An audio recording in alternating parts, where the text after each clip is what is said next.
अस्सलातु वस्सलामु अलैका या रसूल अल्लाह, अस्सलातु वस्सलामु अलैका या हबीब अल्लाह। आज का दिन बड़ा ही धुआंधार और मज़ेदार दिन है। आज का दिन सिर्फ ब्रेकिंग न्यूज़ से भरा पड़ा दिन है। प्लानिंग फेल हो गई। किसकी प्लानिंग फेल हुई ये भी बताऊंगा। तहरीक इंसाफ के सबसे ज़्यादा उम्मीदवार किस लिए उम्मीदवार ये भी बताऊंगा। और मियां मोहम्मद नवाज शरीफ के लिए इलेक्शन इंतहाई मुश्किल, वो किस तरह ये भी आपको बताने जा रहा हूँ, साथ रहिएगा। बिस्मिल्लाहिर्रहमानिर्रहीम। आप देख रहे हैं मेरा यूट्यूब चैनल SR82 न्यूज़।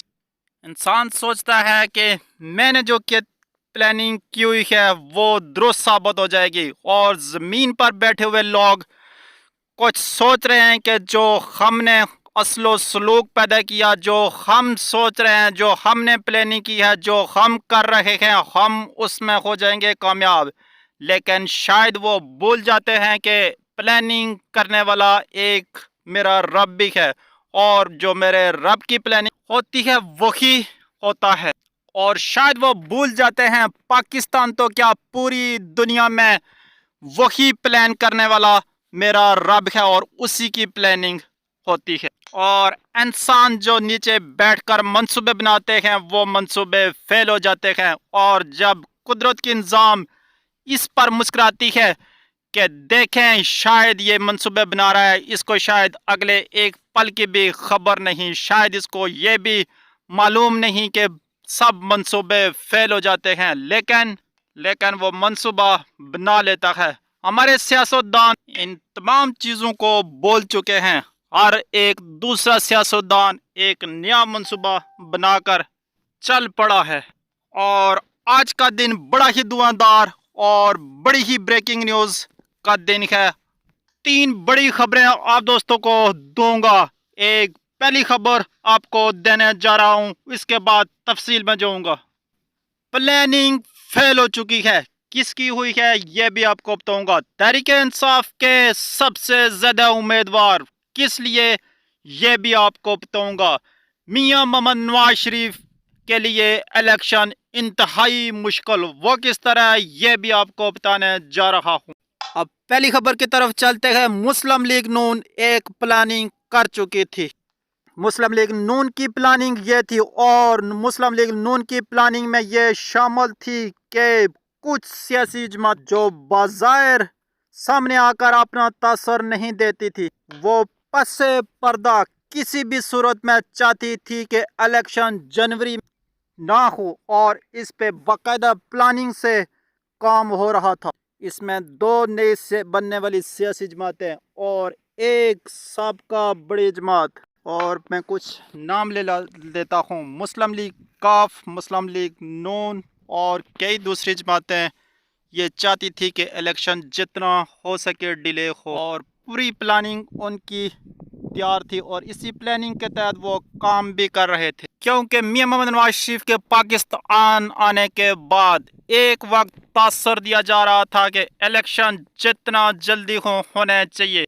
जब नून लीग का यह तासर था कि इलेक्शन जल्दी होने चाहिए, तो उस वक्त ये तासर ख़त्म हो चुका था, और मियां मोहम्मद नवाज शरीफ की वतन वापसी पर और जलसा, और उसके बाद हर गुजरते दिन के साथ नून लीग की मकबूलियत में इजाफे के बजाय हर दिन कमी होती जा रही है। और इन तमाम चीज़ों के बाद मुस्लिम लीग नून भी इस प्लानिंग का हिस्सा थी कि इलेक्शन किसी भी सूरत जनवरी में ना हो, और इलेक्शन जितने हो सके डिले हो जाए। और इस प्लानिंग में 6 जमातें शामिल थीं। आज ये मैं खबर दे रहा हूँ आप नाजरीन को कि ये प्लानिंग अब फेल हो चुकी है, और अब इन तमाम सियासी जमातों की मुकम्मल तौर पर यह प्लानिंग फेल हो चुकी है, और अब इलेक्शन होने जा रहा है। और इलेक्शन होना ही इन तमाम सियासी जमातों के लिए खुदकशी है, क्योंकि इन तमाम सियासी जमातों की नाइली के सबब आवाम इन तमाम सियासी जमातों के मुखालिफ खड़ी है। वो आप लोगों के सामने है।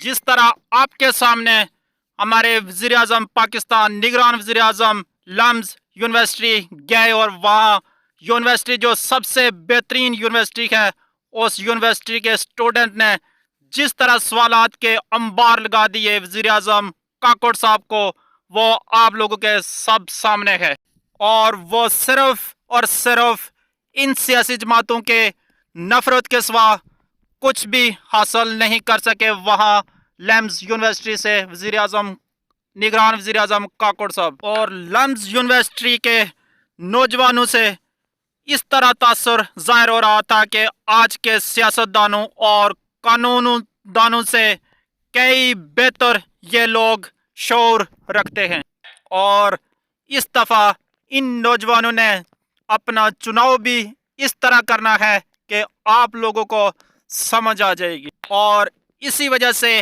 ایک میں نے اپنا پہلے ولاگ کیا تھا جہاں پر مریم نواز نے ایک یونیورسٹی جانا تھا، وہاں پر بارش کا بہانہ بنا کر نہیں گئی تھی۔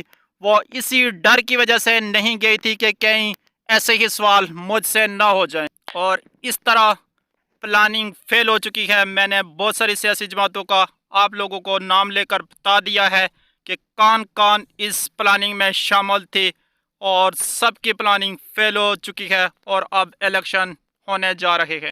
اور تحریک انصاف کی وہ واحد جماعت ہے جس کے پاس ہر حلقے سے ایک نہیں ایک سے زائد امیدوار الیکشن لڑنے کے لیے تیار ہیں۔ اور آپ دوستوں کو خبر دے رہا ہوں کہ تحریک انصاف کی کور کمیٹی نے عمران خان کی ہدایت کے مطابق اپنے ہر حلقے پر الیکشن کے حوالے سے کام شروع کر دیا ہے، اور اسے اس وقت تک خفیہ رکھا جائے گا جب تک کاغذات نامزدگی منظور نہیں ہو جاتی۔ اور میاں محمد نواز شریف کے لیے الیکشن اتنا مشکل ہو گیا جس کی انتہا کوئی نہیں۔ میاں صاحب تو الیکشن لڑ ہی نہیں سکتے آئین اور قانون کے تحت۔ اگر کسی صورت ان کو اجازت مل جاتی ہے تو ان کے لیے الیکشن جیتنا انتہائی مشکل ہوگا۔ اگر کسی صورت کہیں سے کوئی ووٹ مل بھی جاتے ہیں، جیت بھی جاتے ہیں، تو ان کے پاس اتنی اکثریت نہیں ہوگی کہ وہ وزیر اعظم کے لیے امیدوار بن سکے۔